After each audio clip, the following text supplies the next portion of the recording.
I remember the first time I went to Egypt, it was back in the early 2000s. And I was doing presentations then called Egypt, Shadow of Atlantis. And I was, of course, really deep into this connection here between the Atlantean civilization and Egypt as a legacy of that civilization. And I was soon to learn that there's a lot of pushback involved in that, especially from Egyptologists. They don't like this connection at all. And they bring up the dreaded A word, and they don't like to contemplate that this possibility. But there's a lot of evidence that's there, and some of it has been discussed today.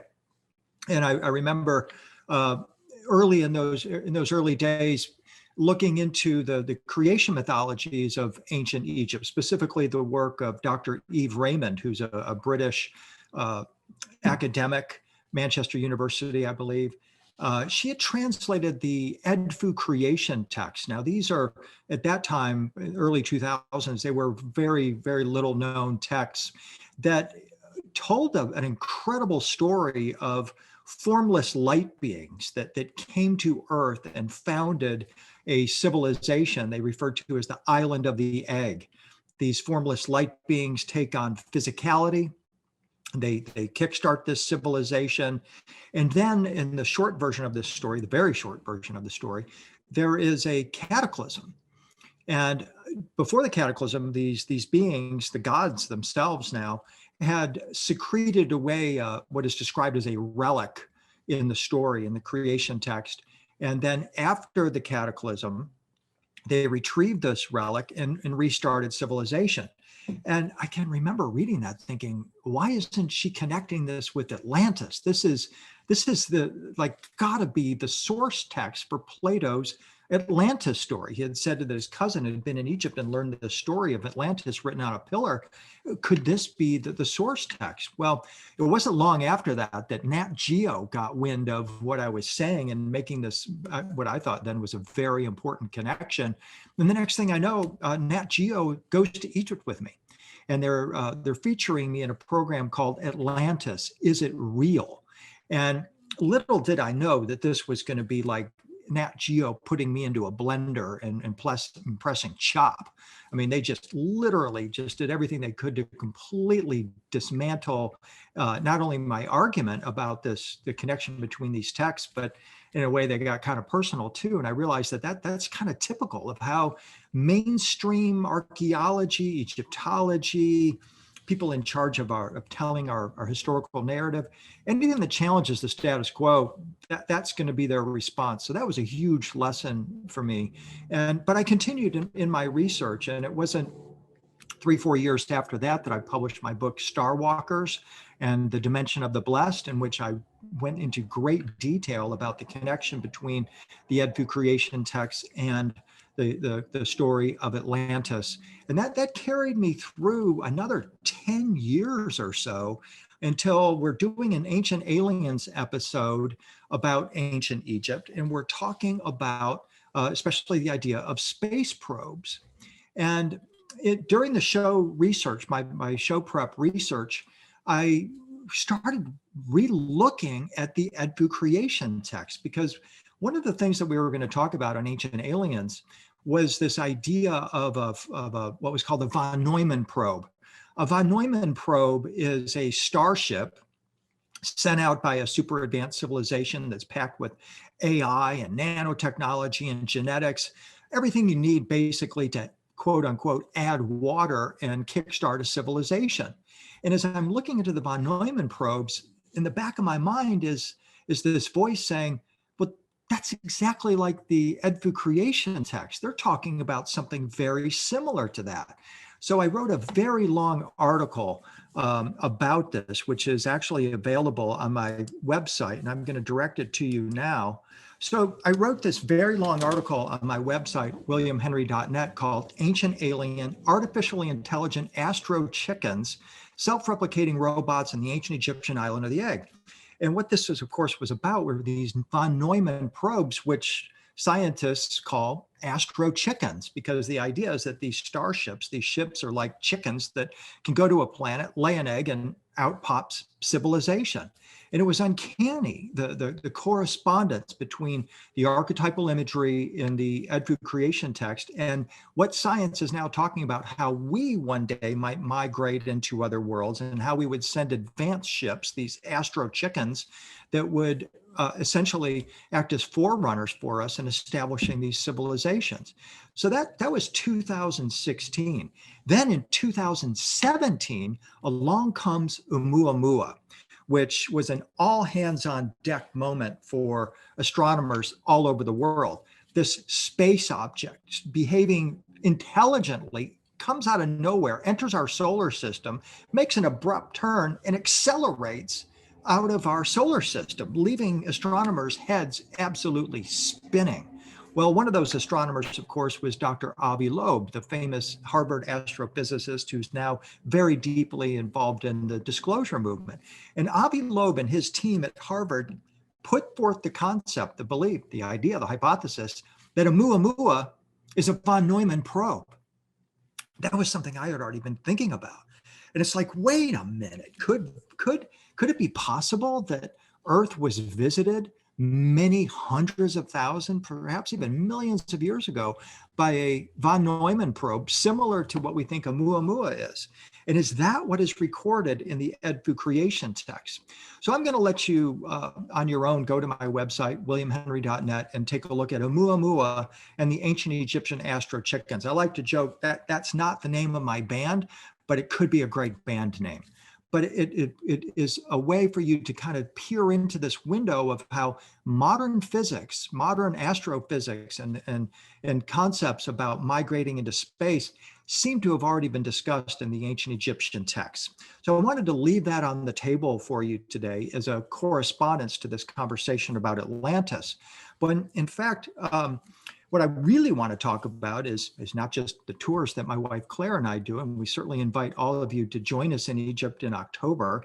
But what I've come to talk with you about today is ancient Egypt's ET lineage, specifically relative to the lion people. I've never done this presentation anywhere before, so I'm grateful to Neil Gower and Portal to Ascension for opening up this venue to be able to put this forward. And I hope you enjoy my remarks today on the lion people. I can distinctly remember being in the British Museum in London, must have been 10 years ago, and I'm looking at this cat, and I'm enamored with this cat, and I look at the placard beside the cat, and it says, the ancient Egyptians worshipped cats. They even believed the gods could incarnate as cats. And I think I probably burst out laughing at that moment, because as a cat lover and someone who just adores cats, it's like that figures. That's why cats are the way they are. They're the gods incarnate. They sometimes act like that anyway, right? But that was just one of those imprint kind of moments. The gods could incarnate as cats. I mean, think about that, especially the way we treat cats today. And here is the cat from the face on view with the golden ring and the ujat symbol on its neck, and then also the beetle symbolic of rebirth and resurrection on its head. But that got me thinking about all of those times I had been in Egypt, especially with my wife Claire in our groups when we go to the Sekhmet Chapel at Karnak, where we encounter this astonishing 3,500-year-old living statue of Sekhmet, who of course is the warrior goddess and goddess of healing. Now, so many incredible things happen during our tours in this chapel. As many of you know, my wife Claire is Claire everything, Claire audient. She has all of these perceptions. On a scale of 1 to 10, she's a 10, right? On a good day, I can be like a 5. I can be maybe a 4. I can be a 5.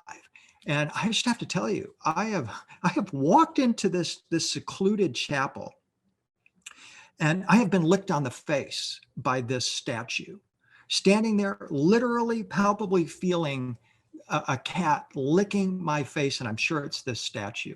In fact, the legend at Karnak is that they keep her locked up in this room so she doesn't walk around the Karnak temple complex and scare the children. Another time that I walked in there, I was with one of our guests, and both of us distinctly heard the sound of kittens meowing. And now the walls are about 2 feet thick in this chapel. And so that means if kittens had been outside of this chapel, there's no way we would have been hearing them inside this tiny enclosed room. So these are just a couple examples, and we've got just dozens of photos of extraordinary visual effects that have happened while people are standing before this astonishing living statue. She is alive. She is imbued with the presence of the lion goddess Sekhmet, the goddess, the warrior goddess, goddess of healing. And no matter where I am in museums around the world, I mean, I had my first, I had a heart chakra opening in Egypt in those early years, 2004, 2005, maybe. And after that, I would get around red granite statues like this one here in the Turin Museum in Italy. And I would have this just profound heart opening. It'd be like dowsing rods opening in my chest.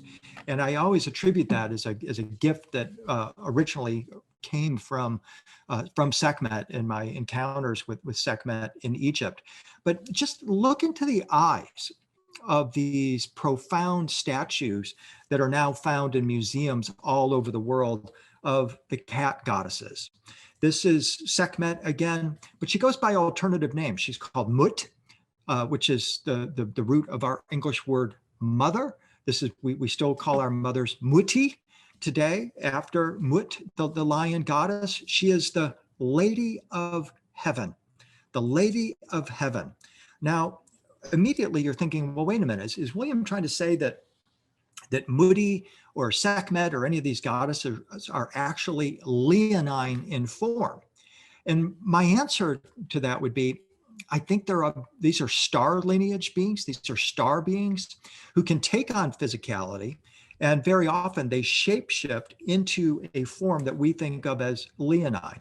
So I'm not going to say to you that I believe that they are actually leonine, but that is a possibility, because the way the Egyptian artists, who are incredibly skilled, I mean, nobody can barely match the perfection and the accomplishments of the Egyptian artists in their skill, but they're also could be faithfully creating or recreating images of what they actually saw.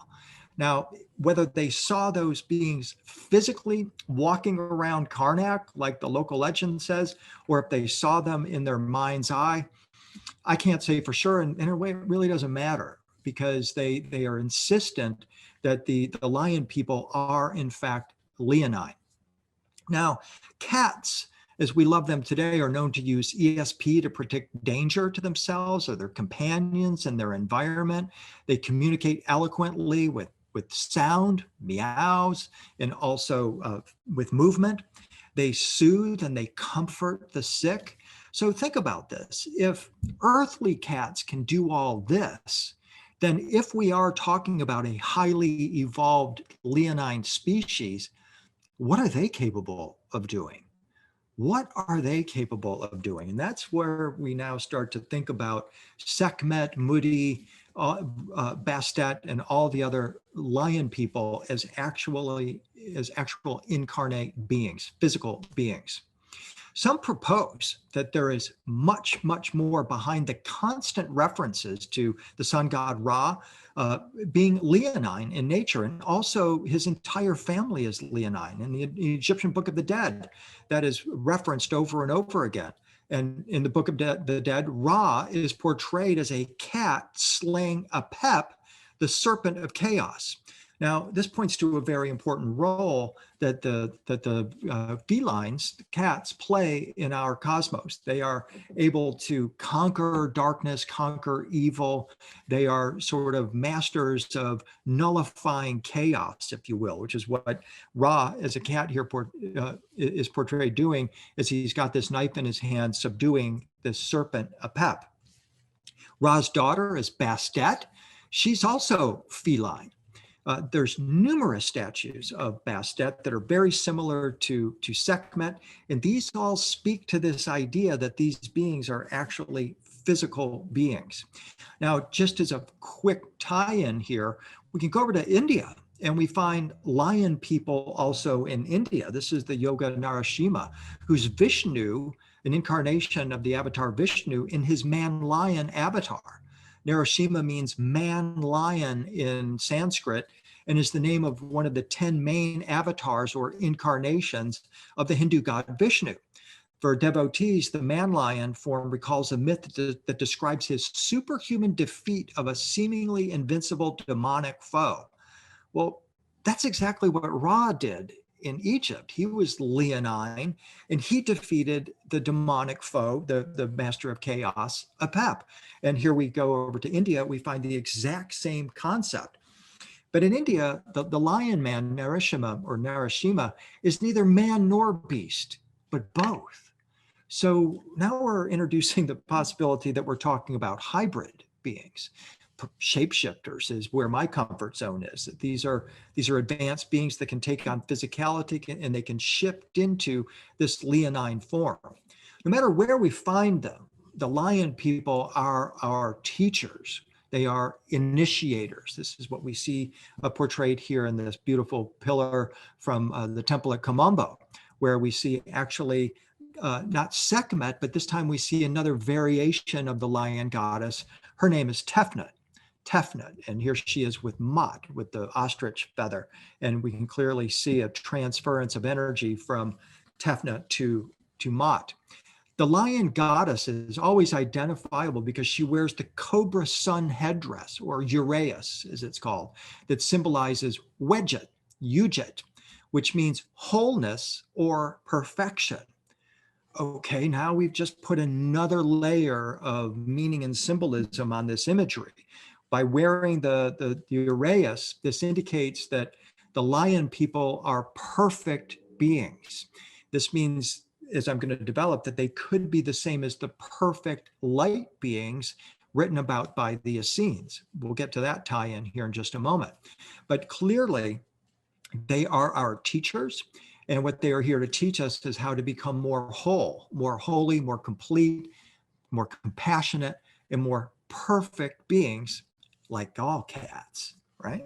So here we have Tefnut with Isis on the temple wall here. Again, we're still at Kamambo looking at this image. And in the detail here, you see just the astonishing mastery of the Egyptian sculptors as they portray this living image of Tefnut on the wall here at Kamambo. This is also at Kamambo. So when we're looking at these lion goddesses, it's possible that we can interchange them. They can be called Sekhmet, they can be called Bastet, Wajet, Tefnut.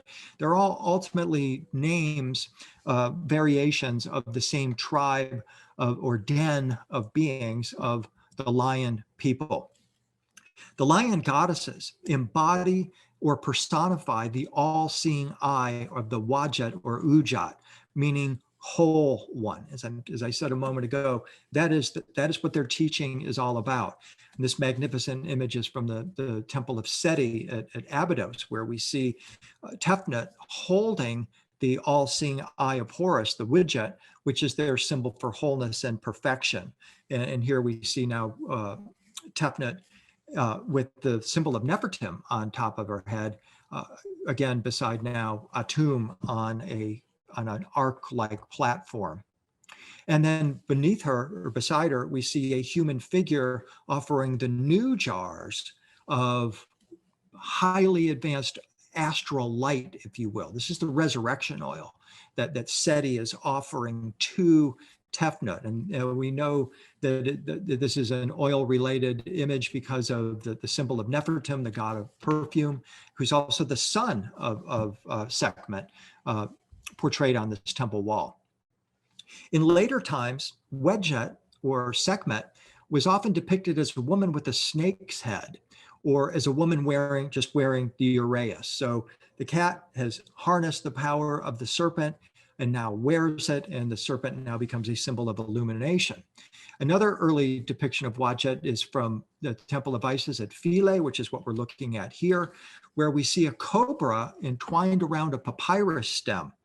And this symbolism originates as far back as 3100 BC, which is the first dynasty in Egypt, where we see the first example in Egypt of the snake entwined around a staff symbol. That is a symbol of this goddess. And I pulled out my serpent staff from Karnak in honor of that serpent staff symbolism. I just love to hold this staff when I'm working at my desk because it's got that essence vibration of Egypt in it. And it's also very comfortable just to kind of rest on as well. But the idea is that this symbolism carries forward. Moses lifted the serpent of healing in the wilderness. Jesus later said the serpent on a pole that Moses lifted was the secret of eternal life. Well, wow, now we're getting really deep into the teaching of the lion people. It's about wholeness and holiness and perfection, but also ultimately their business, if you will, in coming to earth has to do with transmitting the secrets of eternal life. And by the way, the lion people are not just female or feminine. We have male examples of the lion god, as we see here, this lion god on the feathered ascension throne from the beautiful or magnificent ceiling at the Temple of Hathor at Dendera. And the lion has the serpent on its head, again, symbolic of the Uraeus or the Wadjet. And then we have a standing lion holding the symbol of Set behind him, along with the key of life. This is another male lion. This is in the Temple of Kanzu at Karnak, beautiful color image of this figure with this pharaoh offering incense to Kanzu, or excuse me, to the lion god. We have another male lion god here standing in front of the lotus blossom or lotus stalk. But it's primarily the female essence that we're talking about today is this very nurturing warrior goddess, healing goddess that also has the secrets of attaining wholeness, perfection, and ultimately immortality. This is a scene that I always make a beeline for when we go to the Temple of Isis at Philae. It's just so realistic to me. And you can just imagine the ancient Egyptians taking a little dab of oil here and placing their finger on this temple wall and activating this image, and Tefnut or Sekhmet coming to life, and literally the walls speaking to the initiates standing before this image. So powerful. And here it is again. I'm thinking this is so lifelike that, and with the incantations, with the chanting that would have gone on in these temple walls, that you can just begin to sense in many different levels, the Sekhmet walking off the wall right into your consciousness.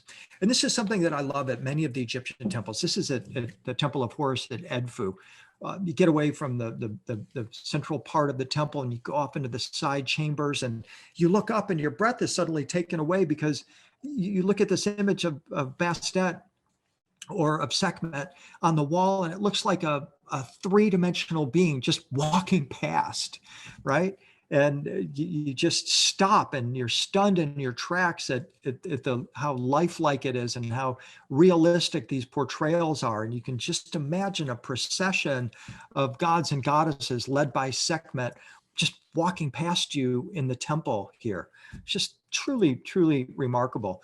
Another example from the Temple of Horus at Edfu on the wall, where we see Sekhmet just walking along and you just stand beside her and you swear you're in the presence of a living being. Look at the mastery here, the detail, the expression on the face, the eyes, the mouth, everything. Just truly, truly remarkable.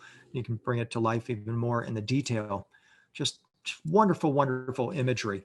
Now, the thing is that the lion people were not restricted to Egypt. They were all over the ancient, what we today call the Middle East. In the ancient world, the Lady of the Lions, or the Lion Lady of Heaven, is an image that extends across time for more than 6,000 years and across a wide geographic region as far as Minoan Crete to the west, Anatolia, present-day Turkey to the north, Sumer, Babylon, modern Iraq to the east. There's more than 40 goddesses in Egypt who were associated with lions or other felines, including Inanna, the Queen of Heaven, who we see here, who is winged. She holds a lion on the end of a tether here, and she's standing on that lion, indicating that she is the lion goddess. This particular example is Egyptian. But this is a Canaanite goddess, a pre-Israelite goddess from the Bronze Age, whose name is Kadesh. Her name means the Holy One. Who is she? Some say as she's an yet unknown deity whose name is Kadesh. Now, in English, that to me sounds like a pun on Kaddish. Kaddish, the letters D and the letters T are interchangeable. So how does this work? That in English, we find this pun between this lion goddess named Kaddish and that she is portrayed as a cat lady. That's really cool to me. I think that is really awesome. And it speaks to the flexibility of English as a sort of a decoder ring for linking together seemingly unrelated concepts. But actually, they're totally related. The Kaddish is a cat goddess, right?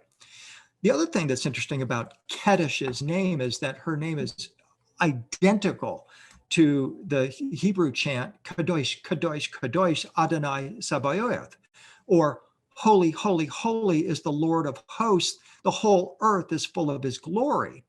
Now, Kadesh, her name means the Holy One. And so the Israelites must have carried over some memory of this. And when they're chanting Kadosh, Kadosh, Kadosh, the Holy One, are they in the back of their minds thinking about the lion people and the cat goddess? Is that what's happening here? This ancient Hebrew chant of exaltation is sung by the celestial choirs at the feet of the throne of God. And it makes me wonder if, again, the cats are somehow involved in this story in a more dramatic way than perhaps we realize. We know that 3,400 years ago, during Egypt's 18th dynasty, a Canaanite Hebrew goddess called Kadesh, or Asherah is another of her names, was integrated into the Egyptian list of Neteru, or divine beings, as a form of Hathor, the goddess of love and joy. This is why Kadesh, the lion lady, has the Hathor flip hairdo. They're part of the same tribe of beings. They use the epithet for Kadesh, mistress of all the gods, lady of the stars of heaven, beloved of Ptah. Oh, now that's very important. We're going to talk about that in a moment. Great of magic, mistress of the stars, eye of Ra without her equal. So the lion lady, of the queen of heaven, the lion lady of heaven, is extraordinarily important to not just the Egyptians, but the Israelites, but also now to the Babylonians and the Sumerians, because Kadesh is the same as Astarte or Ashtar. She's the goddess associated with the lion in Babylon. And if you're in the British Museum, you can visit this incredible plaque yourself of Inanna or Ishtar, Ashtoreth, as the lion goddess wearing her horned headdress, indicating that she's one of the divine Anunnaki goddesses. She's given the title, the Lion Lady. So now we have a crossover into the Anunnaki tradition as well, where the lion is featured as the totem of the Lion Lady of Heaven. Here's Inanna again, shown standing on a lion, and she's said to have, as the story develops, Inanna stole what are called the May, or magical tablets of wisdom, from Enki, who is the Egyptian god of technology, creator god. And she is said to have delivered that knowledge to her own people. Now, here on Portal to Ascension, just recently, I did a presentation about the May and the Malamu and the Anunnaki, in which I made the connection that the May tablets were actually, you can think of those as ascension tablets, that in fact, what Inanna, the lion lady, stole from Enki were the secrets of ascension. And she taught them to her people. And again, in Babylon, she is portrayed with the crown of Anu, the horned headdress of the Anunnaki, standing on a lion, because she is the lion lady. Now, regarding those May tablets, according to Sumerian legend, it was at his temple medical facility at Eridu that the serpent god Enki housed these tablets until Inanna, the lion lady of heaven, stole them from him. These were considered crystal-like objects that contained all the secrets of the Anunnaki, about how to build megaliths, how to travel in the stars as a light being, secrets of medicine, you name it. Everything that the Anunnaki knew was brought to Earth and given to humanity in these May tablets. And Enki, once again, as I said a moment ago, is symbolized by the serpent. He is the serpent god. So here, once again, is the serpent cat symbolism reunited. And there are many scholars that are very comfortable in saying to you that Enki is the serpent, was the wise serpent being of Eden, the tree of knowledge. So that is a very important connection. It's a later connection, but it's very important to us in our study of ancient Egyptian for the reason that when we come back to Karnak temple, the Karnak complex, we see this extraordinary scene of the initiation of King Seti into the ascension mysteries of ancient Egypt. Who is responsible for transmitting the ascension mysteries to King Seti at Karnak? The answer is it's the lion goddess. It's Sekhmet, who is portrayed here facing King Seti. It's Sekhmet in conjunction with Thoth or Tahuti, the god of divine magic and alchemy, who is writing the name of God into an oil jar that's hanging here in this tree of life, in which King Seti is portrayed kneeling and then holding that powerful name of God in his hand. This scene is the forerunner, if not the original scene, of which we later read about in the book of Genesis as the serpent in the tree of knowledge. And as the scene follows, we then follow Sekhmet holding the symbol for the secrets of the hundreds of thousands of years. In other words, the secrets of eternity, the secrets of ascension in her hand while she attunes King Seti, who kneels before Ra. Now, that is absolutely profound, because what we are seeing here is this transfer of knowledge from the lion goddess to King Seti, who's only one of 3 humans that I'm aware of in ancient Egypt who actually ascended and became a saintly being or a perfected being. So this is an extraordinary scene where Seti is saying, and he's the one who is responsible for creating these inscriptions. It was Seti the first, or his son Ramses the second, that created these inscriptions. But he is saying that I know the secrets of the lion people. I have been given these secrets. And again, Seti is considered a resurrected being and one of only 3 humans to ascend in the ancient Egyptian tradition. So very important that it's our lion goddess who's responsible for the transmission of these secrets of ascension to Seti. So this is similar then to the lion lady of heaven, Inanna, stealing the tablets of ascension from Enki and teaching them to her people. Here we have the lion goddess Sekhmet teaching them to her people in Egypt. Now, this scene is very important to me, and I've discussed it in detail here on Portal to Ascension before, so I'm just briefly going to walk through it. Because when we're looking at Sekhmet attuning Seti, who has just emerged from the tree of life, that scene is strikingly similar, if not identical in meaning, to this powerful scene, this painting by Michelangelo, which of course is in the Sistine Chapel in Rome. The reason it's interesting to us is because in the 1990s, there was a neurosurgeon who visited the Sistine Chapel, and he looked up at that and he said, that is Yahweh, the Old Testament God, getting ready to transmit something like the Holy Spirit to Adam that made him a living being. He breathed into Adam's nostril and he became a living being. And this is the moment that Michelangelo is capturing. Well, what's important about this is that this neurosurgeon said this is Yahweh in a cutaway of the human brain. Well, there's no way that Michelangelo could have known this, because that we weren't doing that type of anatomical research at that time, at least not legally. So he wouldn't have been able to have the forensics that show what a cutaway of the brain looks like. but it illustrates a very important moment in neuroscience that took place around 200,000 years ago, when some mysterious event occurred that spontaneously led to the modern human brain coming into existence in Africa. And no neuroscientist can answer what exactly it was that happened at that time, but what the result was the activation of our neocortex, and the result of that was modern humans came into existence. The activated neocortex is what makes possible our judgments, our knowledge about good and evil. It's the site of our creativity. Everything that makes us human, from music to math to art, is done in the neocortex. And if that's not activated, you and I are living a very different existence. We have no ability to discern between I and all. We have no ability to discern between where my skin ends and yours begins. Everything is just one. Everything is essentially a blur in a way. And after that, now we can make these distinctions. We can make judgments, and we can do art. We can do math.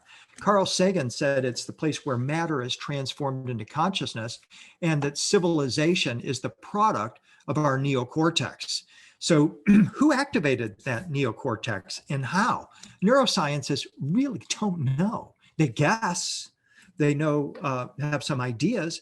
As John Hoffaker, who's an archaeologist at the University of Colorado in Boulder, said, the neocortex was mysteriously switched on, awakened 200,000 years ago, but then 75,000 years ago, there was another upgrade that took place, when what he describes as a super brain kicks in.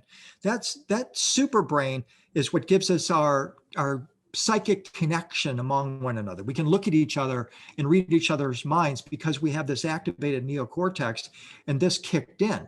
Then Hoffaker says another 35,000 years after that, 40,000 years after that, we have another burst in the activity of our neocortex. And V.S. Ramachandran, a UCLA neuroscientist, refers to this as well. He said it was 75,000 years ago that there was a sudden emergence and rapid spread of skills unique to human beings, like the use of tools, the use of fire, shelters, and the use of language, plus the ability to read another's mind and interpret their behavior intentions. All of this happened at once, and nobody knows how. Nobody knows how. Whatever it was that happened at that moment resulted in modern humans coming onto the scene. That means you and I. Now, here's the thing, and here's where I'm going with this. The activation of the neocortex blossomed in great change in humankind's cognitive and symbolic world with the start of the Upper Paleolithic period around 40,000 years ago. So 200,000 years ago, we get an activation. 75,000 years ago, there's an upgrade. 40,000 years ago, suddenly there's an explosion in human artistic ability that comes out of nowhere. And the very oldest piece of human art is what we're looking at here, the El Castillo cave in Spain, these handprints. The second oldest human art, the second oldest piece of art created by humans, is this lion figure, this lion human, discovered in Germany. It's 30,000 years old. It's a composite figure, a combination of a human and a lion, and she or he, we're not sure if it's male or female, is the oldest known representation of a being that does not exist in physical form, but symbolizes ideas about the supernatural. Now, think about this for a second. All of a sudden, humans have the ability, because of our activated neocortex, mysteriously activated neocortex, to create art. What's the first piece of art that we create after our handprint? A lion being? Are you kidding me? What's going on here? Is this some kind of like after effect of the attunement? Am I saying what I think I'm saying, that perhaps the lion people could have been involved in the activation of our neocortex, and this explains why the very first piece of human art is a lion person? Jill Cook is the curator of Paleolithic collections at the British Museum, and she suggests that unless the sculpture was created slowly at odd moments over several months, someone as a skilled artist may have been excused from other subsistence tasks to work specifically on this piece. Another researcher, Neil McGregor, in the BBC4 series, Living with the Gods, said, so why would a community living on the edge of sustenance, who are barely surviving, whose primary concerns were finding food, keeping that fire going, protecting children from predators, allow someone to spend so much time away from those tasks?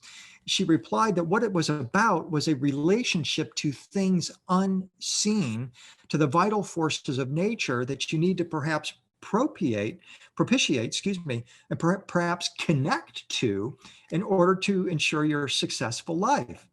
Well, again, I'm thinking there could be even more to it than that. That maybe what we're looking at here is a recollection of who it was that literally activated our neocortex. By the way, the researchers have said that the wear on the body of this lion being caused by handling suggests that he was or she was passed around and rubbed as part of a narrative or ritual that would explain her appearance and meaning. We don't know what that story is, but what I'm asking you to think about is that what if that story is about the lion people who came to Earth, tweaked our DNA, activated our neocortex, and now we're the benefactors of that action. And this is why the very first piece of art is of a lion being. Carl Sagan, were he still alive, would be laughing right now, probably, because his estimation was that it was cosmic rays from Cygnus that activated our neocortex. V.S. Ramachandran said it was the sudden appearance of mirror neurons in our neocortex that allowed us to imitate or emulate one another's actions. Group sex, psychedelic drugs, eating meat, these are all hypothesized by scientists as other contributing factors. So something extraordinary and purposeful gave us the mental abilities that we have today.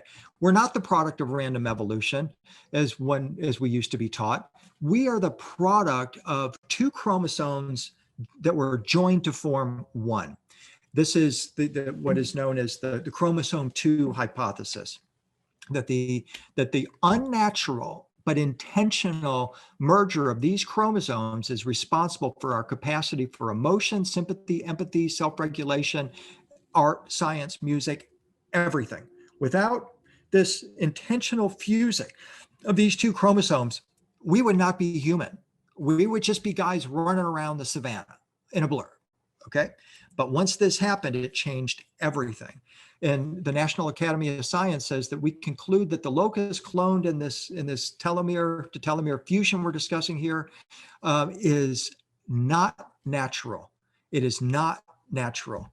It is intentional. Something or someone did it. It's not the product of evolution. There was an editing that took place. And the reason is the telomeres fuse on the inside of the chromosome rather than the outside, as they do in nature. So who is it, or what was it, that is responsible for this? Who did this and why? This moment is that moment of the serpent in the tree of life. This is the moment immortalized in the book of Genesis and told throughout the world and known as the fall of man. We don't know exactly who, but we do know how. CRISPR-Cas9 technology is well known now in open literature as a way for us to cut, copy, paste, edit our DNA. But when we go back to the ancient Egyptians and ask them who did it, they tell us it was Ptah. Ptah, the god of technology who came from Sirius. Ptah just happens to be the consort of Sekhmet.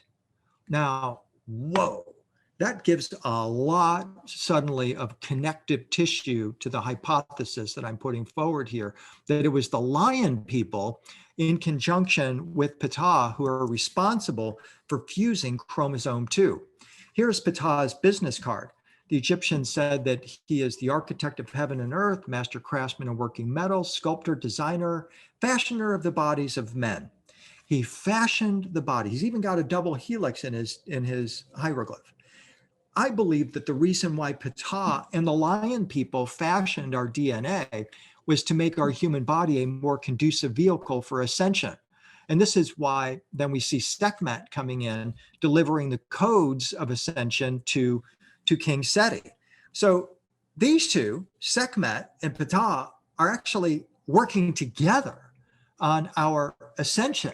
That's one way that we can read this. And you can just imagine their conversation they have together. Hey, Ptah, hey, babe, how you doing? Did you have a good day? Yeah, I tweaked the DNA of humans. I got them all set up on the ascension path. Oh, good, says Sekhmet. I'll pop in a little bit later and start delivering the codes, right?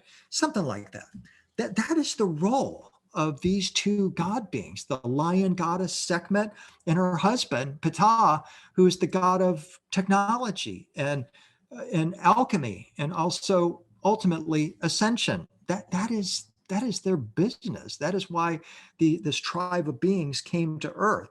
This is the Harris Papyrus. It's in the British Museum. It's a wonderful example of Ptah wearing his feathered ascension suit, Sekhmet wearing her knotted dress, and also with their son Nefertum, who's the god of essential oils, perfume, and all of the resurrection oils. So these two, Sekhmet and Ptah, bequeathed all their knowledge to their son Nefertum, and he is definitely someone that we want to be paying close attention to when we're in the temples in Egypt, because the secrets that he possesses are immense, and they always have to do with what this family was all about: ascension. And here we have Ptah from the Temple of Seti at Abydos writing the codes of ascension literally into the palm of King Seti's hand while he's in the Tree of Life. In my opinion, and this is my opinion based on the research, and I'm speculating, but I think that he's actually kneeling in the brain. That tree is a symbol for the human brain, specifically for our activated neocortex. So what we're actually seeing here are the gods activating our neocortex for the purposes of ascension. And let me say this, that Seti is well known as a general. As I said a moment ago, he is one of only 3 humans to have ascended in ancient Egypt. And he was charged with cleaning up the mess after this figure was on the scene. His name is Akhenaten, who is known as the rebel pharaoh, or the rebel king, who introduced the religion of light to the ancient Egyptians. A lot of people make a big deal out of Akhenaten's extraordinary features, and they say, oh, he looks like he's an alien. He must be an extraterrestrial. Well, my argument is, well, Akhenaten is shown as a cat, is half human, half sphinx, and nobody argues that he's a cat. But should they? Maybe we should start looking at Akhenaten as a Leonine figure, as part of the lion tribe. He certainly brought the codes for ascension with him and was a purveyor of those codes. We won't go into detail right now, but the point I want to make at this moment has to do not with Akhenaten, but rather his wife, Nefertiti, who's considered the most beautiful woman that ever lived. As the wife of Akhenaten, Nefertiti took on the role of Tefnut, the lion goddess, who is the daughter and wife of Atum. She exhibits the same clothing fashion as in the images of Tefnut, especially this mysterious red sash. And also, Nefertiti took on the name of Tefnut. After the 4th regal year, she began to wear a mortar-shaped cap that was the headgear of Tefnut, the cat goddess, in her leonine aspect of a sphinx. Nefertiti was henceforth referred to as Tefnut herself, at once the daughter and the wife of the sun god. During the 18th and 19th dynasties, particularly during the Amarna period, when Akhenaten and Nefertiti were ruling, Tefnut was depicted in human form, wearing a low flat headdress topped with sprouting plants. Akhenaten's mother, Queen T, was depicted wearing a similar headdress, and she identified herself as Hathor Tefnut. So we have a very important lion people connection here between Akhenaten, Nefertiti, that is one that isn't often discussed. The iconic blue crown of Nefertiti is thought by archaeologist Joyce Tinsley to be derived from T's headdress and may indicate that she was also identifying with Tefnut, the lion goddess. So just think about those possibilities, that we're seeing a continuous lineage here now being transmitted through the line of Akhenaten. Akhenaten, we know, had a son. His name was Tutankhamun, and his throne is considered one of the most valuable relics in all of human history, and it is the lion throne. So once again, we have another very important tie-in, artistically speaking, with the lion people. And of course, on the back of the throne, we see, Tutankhamun being anointed in the blue lotus oil by Ankhesenamun, his wife, transforming Tutankhamun into a divine being, able then to sit on the lion throne. So what I'm asking you to think about here is that, what if these watcher beings, these netter, as they're also called, they're called netter and watchers, they must have known that the human neocortex was ready for their arrival. I mean, if they showed up 200,000 years ago and tried to teach the codes of ascension, it'd be like nothing, right?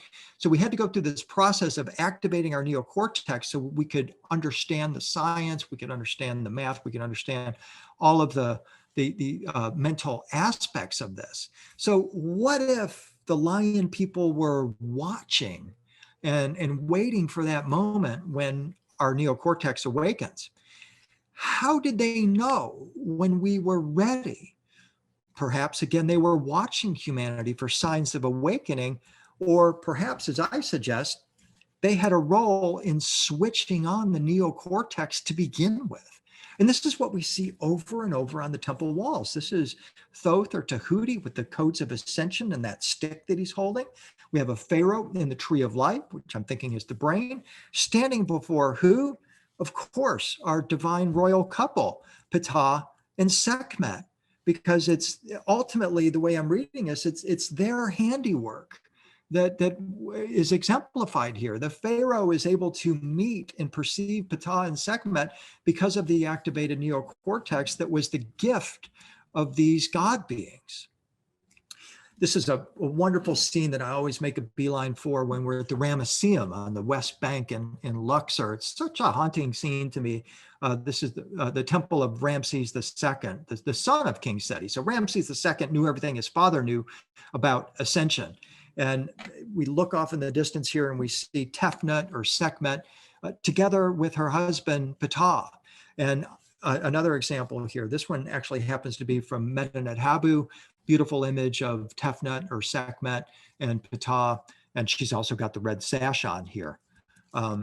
But this important scene comes from the temple of Seti at Abydos, where once again, we have Sekhmet and Ptah together. We have Seti kneeling with the anointing oil, that all-important oil made of astral light that he's making an offering to these god beings, saying, essentially, thank you for awakening my neocortex.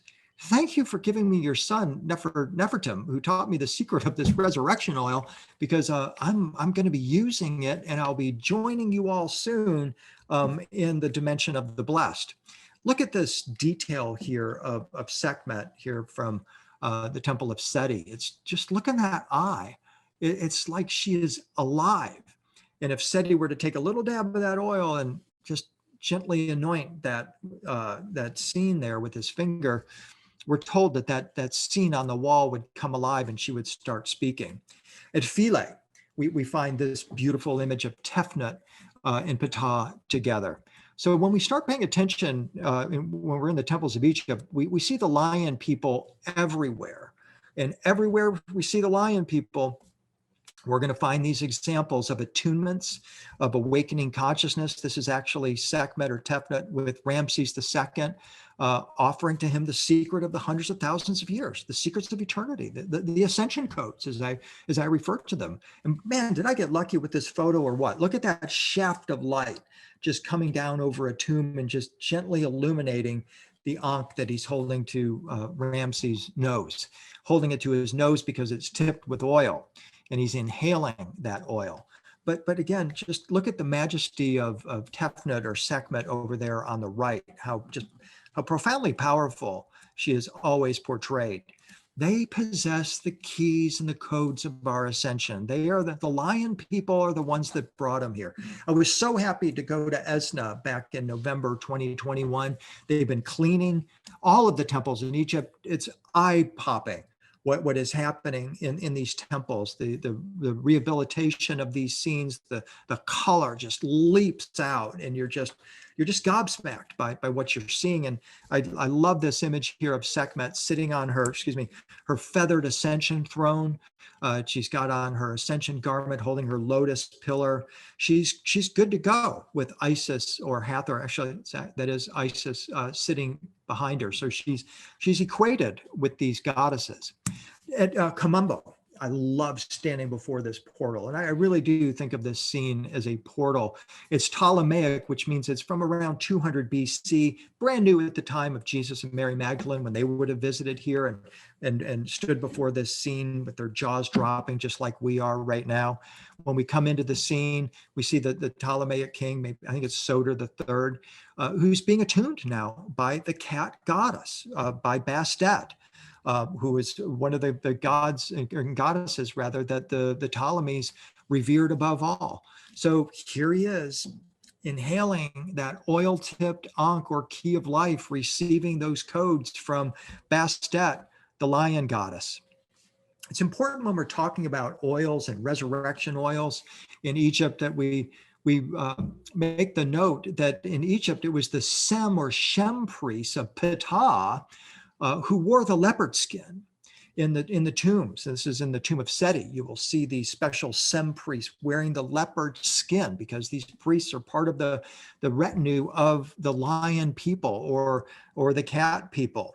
And in fact, they are the ones who know the secrets of resurrection. That's why they're in this scene here. This is called the opening of the mouth ceremony from the Book of the Dead. And we have the Sem priest over there on the left, who's holding the incense burner and also has a jar filled with oil. In Tutankhamun's tomb, we find the Sem priest once again wearing the leopard skin in the opening of the mouth ceremony that transforms Tutankhamun into Osiris, the resurrected man, the god of resurrection. Now, in talking about Tutankhamun, we can make a very important connection going forward in history with the lion people into the Jewish tradition. The lions became the ruling tribe of Judah, the tribe of King David.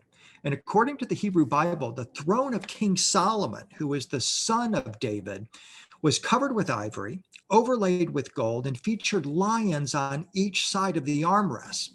That's exactly like Tutankhamun's throne, which is at least 500 years older than King Solomon's throne.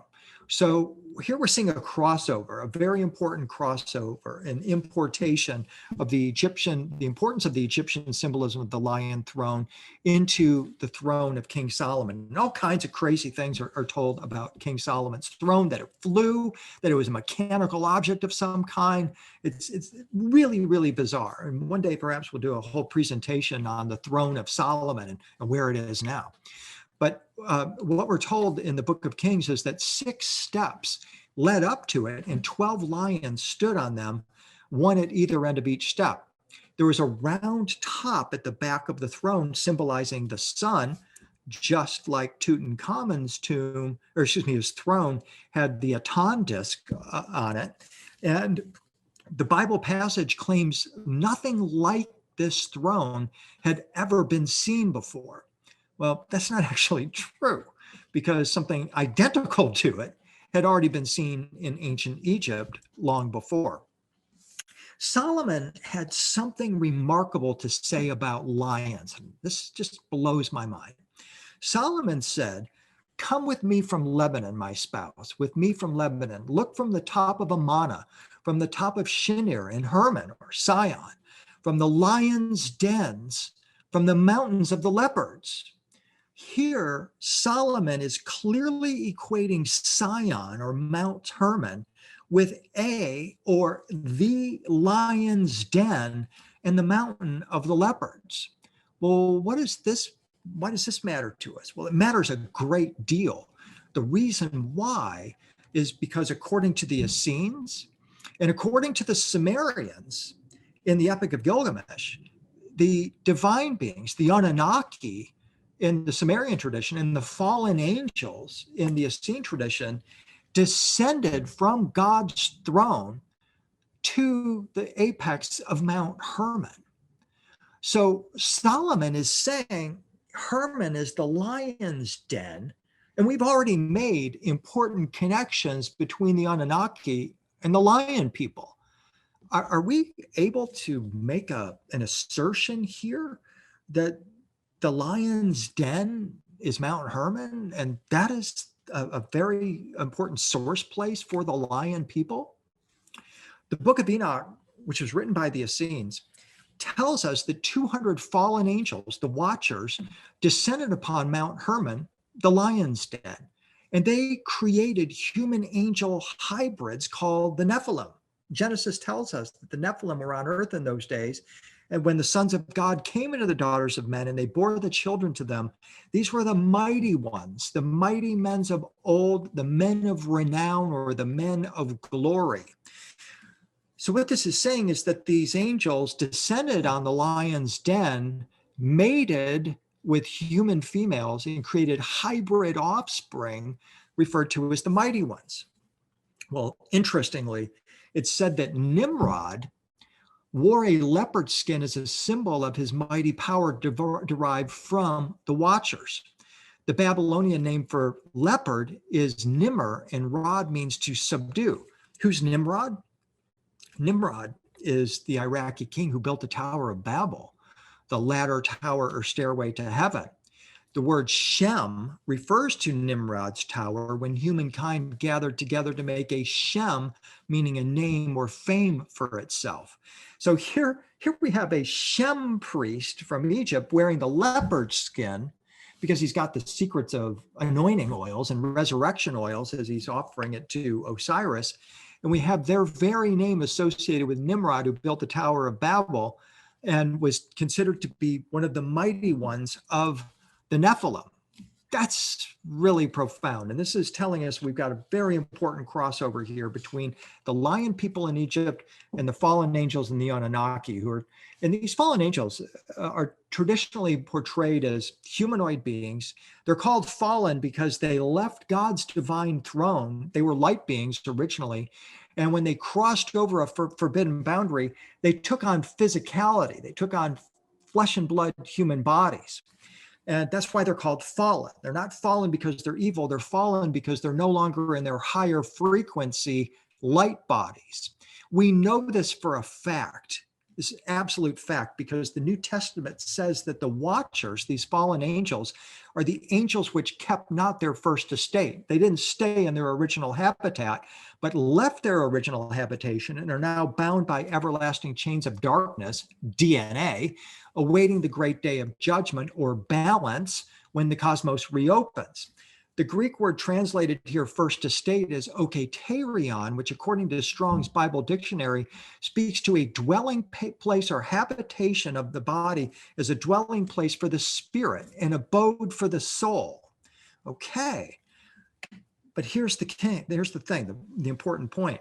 That term okaterion is used in only one other place in the Bible, in 2 Corinthians 5:2, and it refers to the resurrection body or eternal spiritual light body of Christ. What that means is that when the angels were in their original habitat, and I'm asking you to connect these angels with the lion people, when they're in their original habitat, they are in light body form. Then they phase into physicality, but then they also have the ability to phase back into their original habitat. This is exactly what Christ did in his resurrection. He attained the okaterion, or spiritual light body, as portrayed in Christian art as this radiant, luminous body of light. John the Revelator saw him on his divine throne surrounded by a rainbow. Well, this light body connection is hugely significant in our exploration today, because the best known biblical account featuring lions comes from the book of Daniel, chapter 6, where Daniel is thrown into the lion's den and miraculously survives. God sent an angel to shut the lions' mouths, and the lions did not hurt him, says Daniel. Biblical scholars say that this story in chapter 6 parallels and complements another story in chapter 3, the story of Shadrach, Meshach, and Abednego in the fiery furnace. Very briefly, these three wise men were brought from the temple of Solomon to Babylon by King Nebuchadnezzar, who had erected what's called the golden image of the beast. He tried everything to get this thing to work, clapping, dancing, singing, so forth, but he couldn't make it work. But he knew that these three wise men from the temple of Solomon had the software to make it work. And they fire up what is called a fiery furnace in the book of Daniel. The three wise men put on their coat, their hat, their other garments, enter the fiery furnace, the lion's den. They come back out, and when they emerge, they're not alone. The Son of God is with them. Now, Bible commentators say that this is a foreshadowing or an earlier Old Testament appearance of Jesus, who appears in this fiery furnace with Shadrach, Meshach, and Abednego. He appeared in the lion's den with them. Is that what this is saying? That's the way I'm reading this. And this is an important tie-in because it says that humans can enter into a zone of frequency, a portal, a stargate, which is what I interpreted this as back in 2002, 2000, maybe even the year 2000, started researching this story of these three wise men in this portal. And it tells us that that could in fact be the lion's den of Daniel.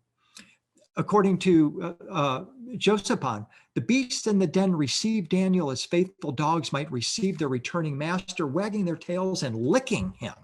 Wow. Okay. What if the lions aren't actual lions? What if the lions are the lion people? And Daniel, and in fact, the three wise men, Shadrach, Meshach, and Abednego, had gone into a portal where they met the lion people and then came back out.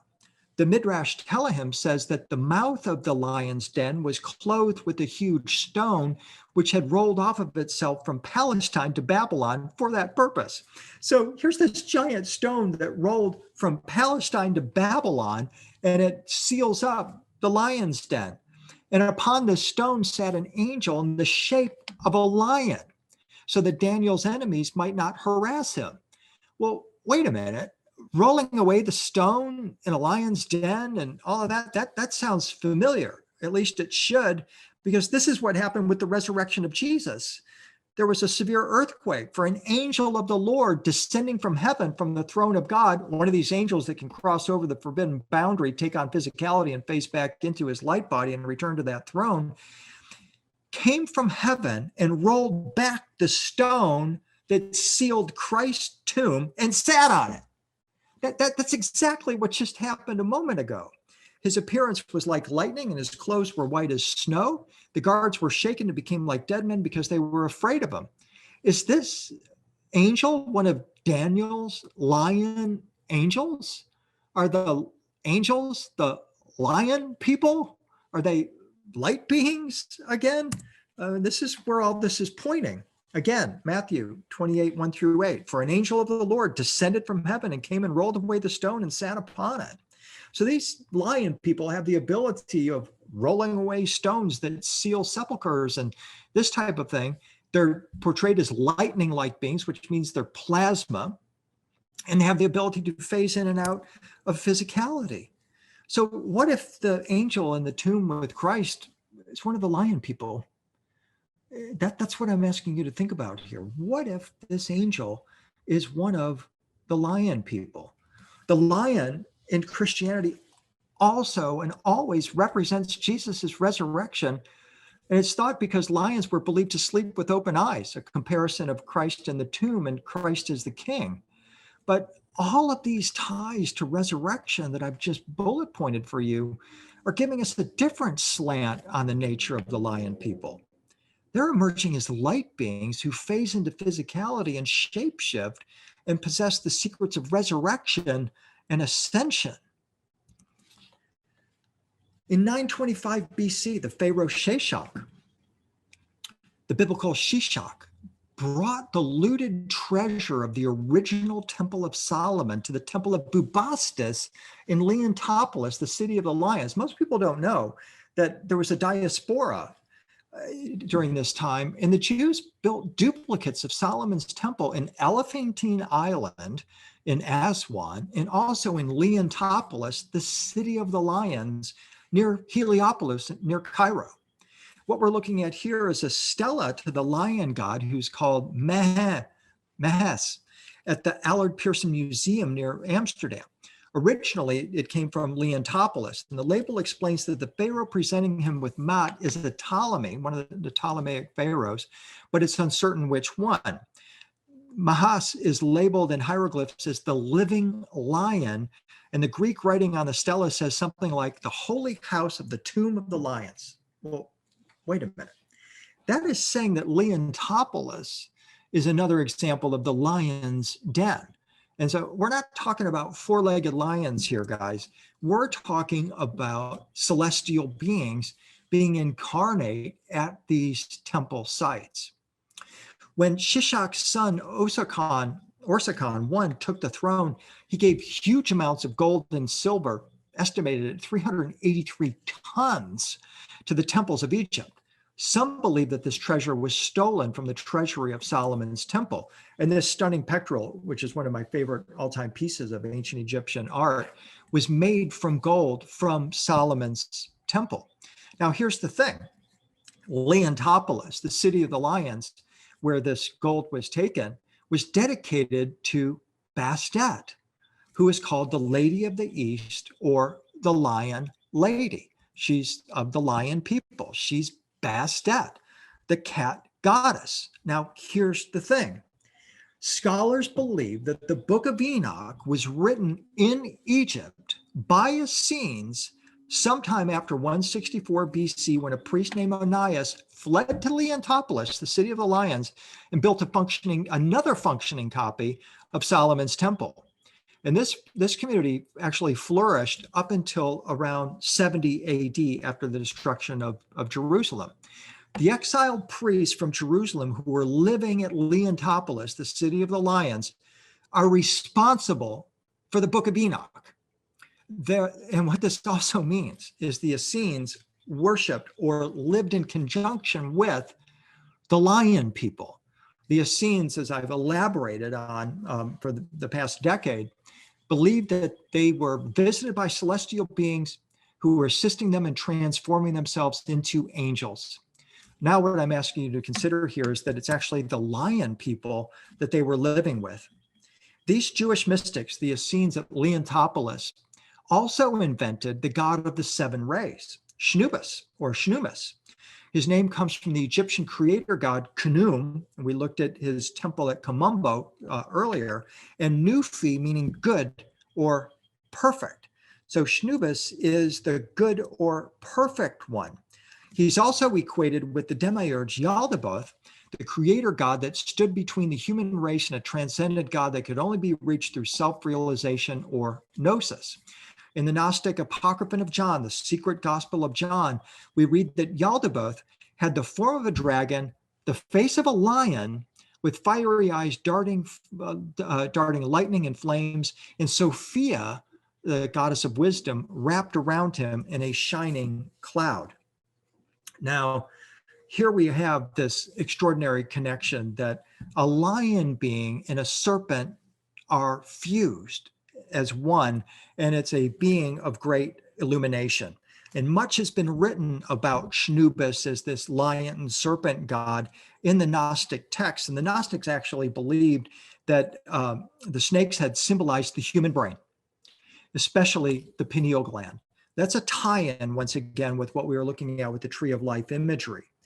The Leocephaline is the snake-entwined lion-headed figure of the Roman mystery called Mithraism, the Mithraic mysteries that some believe originated in Iran or Persia. The function of this Leonine figure is uncertain, but it's thought to guard Mithras' secrets of immortality. We can see exactly why this is, because that is the business of the lion people. Immortality, resurrection, ascension, that is their home.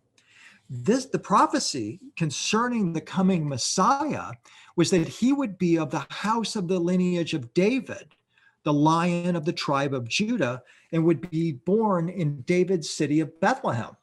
This perhaps answers why Mary, when she's enthroned, is sitting on the lion throne. You're on the lion throne because you're part of the lion people. Again, this tribe of celestial beings who have come to earth to assist in our ascension, resurrection, and transformation. New Testament genealogy traced Jesus's lineage back to David, who's we've already seen belonged to the tribe of Judah. He's the lion of the tribe of Judah. And he was thought by some to be the Messiah or anointed one who would become the king of the Israelites. So the lion symbolism was appropriate, and we still have it with us today. How many times do you see images online and elsewhere of Jesus as half human, half lion, as the lion of the tribe of Judah? And now you know why. Now you know the ancient lineage out of which this symbolism emerged. We're talking about Christ as the lion of the tribe of Judah, which is the lion of a tribe of celestial beings that originated back in ancient Egypt and Samaria, all throughout the Middle East, but originally came from the stars. And it's my firm conviction, that the lineage of the lion people continues. They're among us today. We are those lions. We are the lions of the light, the lions of the angelic tribe, those on the path of ascension, resurrection, and immortality. That is us. So I hope you've enjoyed this presentation. I believe I've got a few minutes for some questions or discussion. And I once again thank Neil Gore and everybody at Portal to Ascension for giving me this opportunity.